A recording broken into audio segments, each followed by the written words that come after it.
بسم الله الرحمن الرحيم مثلهم كمثل الذي استوقد نارا فلما أضاءت ما حوله ذهب الله بنورهم وتركهم في ظلمات لا يبصرون صم بكم عمي فهم لا يرجعون أو كصيب من السماء فيه ظلمات ورعد وبرق يجعلون أصابعهم في آذانهم من الصواعق حذر الموت والله محيط بالكافرين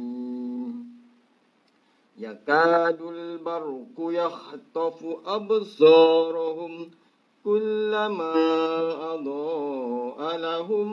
مشوا فيه وإذا أظلم عليهم قاموا ولو شاء الله لذهب بسمعهم وأبصارهم إن الله على كل شيء قدير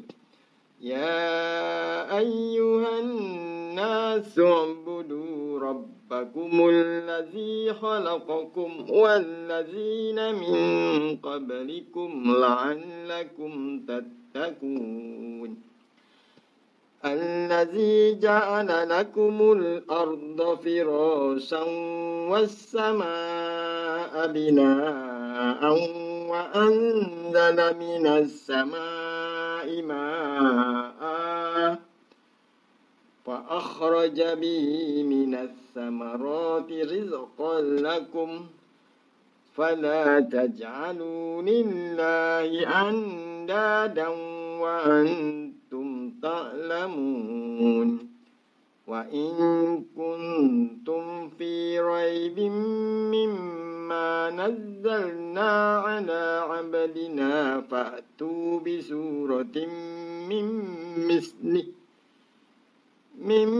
مثله وادعوا شهداءكم من دون الله إن كنتم صادقين فإن لم تفعلوا ولن تفعلوا فاتقوا النار التي وقودها الناس والحجارة أعدت للكافرين